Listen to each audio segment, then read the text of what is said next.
Hi friends, आज हम लोग पढ़ेंगे वर्ण वर्णमाला। ठीक है।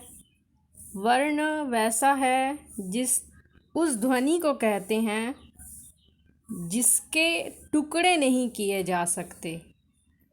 पहले क्लास में हम लोग समझाएं कि वर्ण ध्वनि इसका बारे में हम लोग डिस्कस किए। अब हम लोग पूरा डिस्कस करेंगे वर्ण, जो एक ऐसी ध्वनि है जिसके टुकड़े नहीं किए जा सकते। देखिए, जैसे लिखा है ना इसमें, वर्ण उस मूल ध्वनि को कहते हैं जिसके खंड या टुकड़े नहीं किए जा सकते। और इसे हम ऐसे भी कह सकते हैं, वह सबसे छोटी ध्वनि जिसके और टुकड़े नहीं किए जा सकते। जैसे अ का हम लोग टुकड़ा कर सकते हैं, क का टुकड़ा कर सकते हैं, प का टुकड़ा कर सकते हैं। जैसे नहीं कर सकते ना, वैसे ही बहुत सी छोटी ध्वनि है जिसके टुकड़े नहीं किए जा सकते हैं, उसे कहते हैं वर्ण। फिर दूसरे शब्द में हम ये भी कह सकते हैं, भाषा की सबसे छोटी इकाई ध्वनि है और इस ध्वनि को हम वर्ण कहते हैं। जैसे भाषा, कोई भी भाषा बोलते हैं, उसकी छोटी जो ध्वनि है, उस ध्वनि मतलब आवाज़। ठीक है। अब उस ध्वनि को क्या कहते हैं? वर्ण। जैसे अ, ई, व, च, क, ख, ट, प, ल, च, ये सब क्या है? ध्वनि जिसके टुकड़े नहीं किए जा सकते। जैसे राम और गया, ये चार मूल ध्वनि है। र से आ, राम हुआ। र आकार म, राम। ग यम आकार या, गया। ये सब क्या है? जिसके चार मूल ध्वनि है, जिनके खंड नहीं किए जा सकते। र के साथ आ आया, रा। म के साथ ओ आया, म, राम, जिसके टुकड़े नहीं किए जा सकते। मतलब ये अखंड है, जो खंडित ना हो। हर वर्ण में अपनी लिपि होती है। लिपि मतलब वर्ण संकेत। ठीक है। हिंदी में 52 वर्ण हैं। कौन कौन से? अ से लेके ज्ञ तक 52 वर्ण हैं कुल। और इसी अ से लेके क तक जो वर्ण है, इसे कहते हैं वर्णमाला। ठीक है। जिसे हम लोग अंग्रेजी में कहते हैं अल्फ़ाबेट है।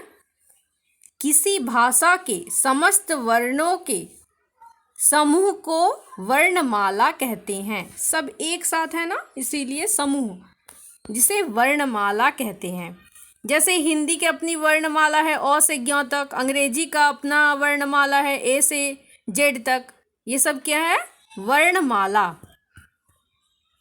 अब वर्णमाला के बाद हम लोग जानेंगे वर्णमाला के कितने प्रकार हैं, कितने भेद है। तो इसके कितने प्रकार है? 2 प्रकार है। एक स्वर वर्ण, एक दूसरा व्यंजन वर्ण। ठीक है। स्वर वर्ण जिसे अंग्रेजी में वॉवल्स कहते हैं, और व्यंजन वर्ण जिसे हम अंग्रेजी में कॉन्सोनेंट कहते हैं। अब जो स्वर वर्ण है, स्वर्ण वर्ण ऐसा वर्ण है जिन वर्णों के उच्चारण में फेफड़ों की वायु बिना रुके मुंह से निकलती है। मतलब जो वायु है वो बिना रुके मुख से निकलती है, उसे कहते हैं स्वर वर्ण। जिसके उच्चारण कंठ, तालु उपयोग होता है, जीभ और होठ का नहीं। तो हिंदी के जो वर्णमाला का जो स्वर वर्ण है, वह है 16 प्रकार के। अ, आ, ई, उ, ए, ओ, औ, अं, अह, री, ली। ठीक है। ये सब क्या है? 16 प्रकार के स्वर वर्ण है। अब स्वर वर्ण के 2 भाग है, एक मूल स्वर, एक संयुक्त स्वर।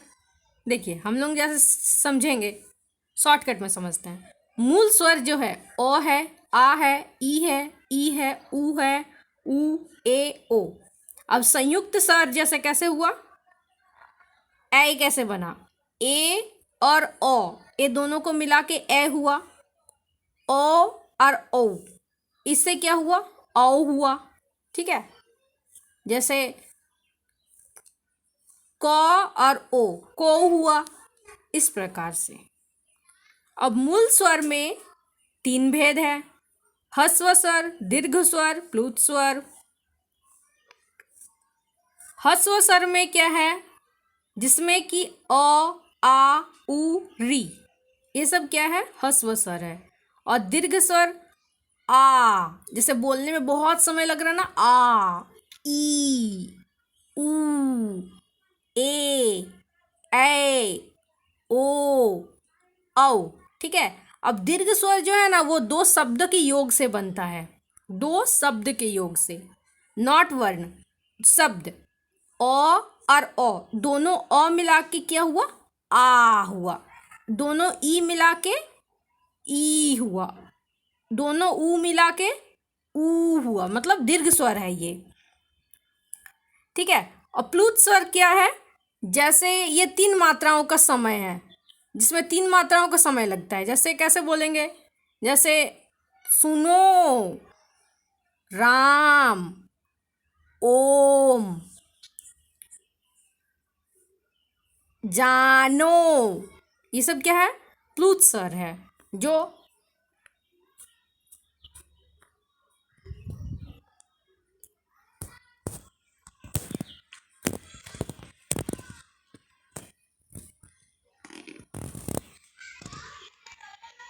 अब हिंदी जो वर्णमाला है, उन्हें अनुसारिक है, अनुस्वार है, विसर्ग है, निरुनासिक है, ये सब क्या है, जैसे पढ़ेंगे, ये हम लोग नेक्स्ट क्लास में डिस्कस करेंगे। ठीक है। अब आते हैं व्यंजन। व्यंजन वर्ण। व्यंजन वर्ण क्या है, व्यंजन वर्ण जो है वह वर्ण है जिनके उच्चारण में स्वर वर्ण की सहायता ली जाती है। क, ख, ग, घ, सब में ओ आ रहा ना, ये इसमें क्या स्वर वर्ण से सहायता लिया जा रहा, क, ख, ग, घ, च, छ, त, थ, द, भ, म, ये सब क्या है, जैसे क से विसर्ग, अ की ध्वनि छिपी है इसमें, क। ठीक है, यह वायु मुख से कहीं ना कहीं किसी किसी रूप में बाधित होती है, ये क्या है, व्यंजन है। इसमें 2 प्रकार के हैं, एक है स्पर्श वर्जन, स्पर्श व्यंजन, दूसरा है अंतस्थ व्यंजन, तीसरा है ऊष्म व्यंजन। अब जो स्पर्श व्यंजन है, स्पर्श का मतलब क्या है, छूना, जस्ट छू के निकलना। ठीक है। जिन व्यंजन का उच्चारण करते समय जीभ, मुंह और किसी भाग जैसे कंठ, तालु, मूर्धा, दांत या होठ का स्पर्श होता है, उसे कहते हैं स्पर्श व्यंजन। ठीक है। जैसे ये उच्चारण करते समय ना वायु का टकराहट होता है, जैसे कंठ का टकराहट होता है, तालु का मतलब ना मूर्धा, दंत, ओठ, इस सबको छूती हुई निकलती है, स्पर्श करती हुई निकलती है, टकरा कर स्पर्श करती हुई निकलती है, ऐसे को क्या कहते हैं, व्यंजन वर्ण। ठीक है। अब जो व्यंजन वर्ण होते हैं ना, वो 25 प्रकार के व्यंजन होते हैं, जिसमें क वर्ग में आते हैं क, ख, ग, घ, अंग, ये सब क्या है, कंठ से स्पर्श करते हैं। अब च वर्ग जो है वह तालु से स्पर्श करते हैं, जैसे च, छ, ज, झ, य, ये सब क्या है, तालु से स्पर्श करते हैं। फिर आते हैं ट वर्ग के, ट वर्ग में मूर्धा से स्पर्श करते हैं, जैसे देखिए ट, ठ, ड, ढ, न। ठीक है। अब इसमें क्या है, त वर्ग से जो दांतों से स्पर्श करते हैं, दांत को स्पर्श मतलब दांतों को टकरा कर निकलते हैं, जैसे त, थ, द, ध, न। ठीक है। अब प वर्ग जो है वो होठ से स्पर्श करते हैं, प, फ, ब, भ, म। तो क्या है, क, ख, ग, घ, अंग, ये सब क्या है, कंठ, गले के जो कंठ है उससे स्पर्श करके टकरा कर निकलते हैं। और च, छ, ज, झ, य, ये तालु से स्पर्श करते हैं। ट, ठ, ड, ढ, न, ये मूर्धा से स्पर्श करते हैं। त, थ, द, ध, न, ये है दांत को स्पर्श करते आते हैं। अब ब फ ब भ म ये सब होठ को स्पर्श करते हैं। ठीक है, अब आते हैं हम लोग अंतस्थ व्यंजन। अंतस्थ व्यंजन मतलब भीतर से जो आते हैं, भीतर। अंत मतलब क्या? भीतर। स्त मतलब स्थित, मध्य भाग में स्थित या बीच में स्थित।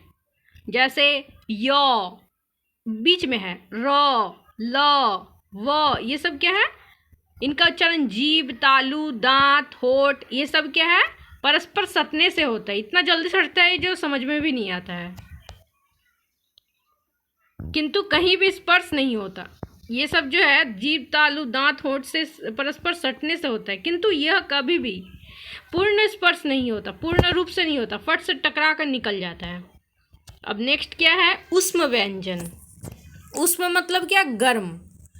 जिन वर्णों का उच्चारण के समय हवा मुख से विभिन्न भागों से टकरा कर आए उसे कहते हैं उष्म व्यंजन। मतलब जो वायु है ना, मुख से जो वायु निकल रही है उसे रगड़ कर, घर्षण करके जो आता है उसे कहते हैं स्पर्श उष्म व्यंजन। ये 4 प्रकार के होते हैं। तालिवर्ष, दंत स, षटकोण वाला स, समय वाला स और ह। ठीक है, अब उच्चारण स्थान के आधार पर व्यंजन गले से क ख ग घ अंग, तालु से च छ ज झ ञ य स, और मूर्धन्य से ट ठ ड ढ ण ढ ढ स, दांत से त थ द ध न, दांतों के मूल भाग से स ज र ल, दोनों होठ से प फ ब भ म, निचले होठ और ऊपरी दांत से व फ। ये सब क्या है? व्यंजन वर्ण। तो आज हम लोगों ने क्या सीखे? स्वरवर्ण। वर्ण किसे कहते हैं? वर्णमाला किसे कहते हैं? और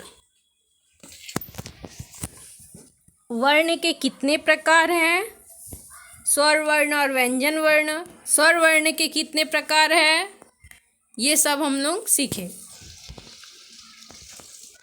तो धन्यवाद फ्रेंड्स। आप सबों को अगर ये वीडियो पसंद आया तो लाइक कृपया ज़रूर कीजिएगा।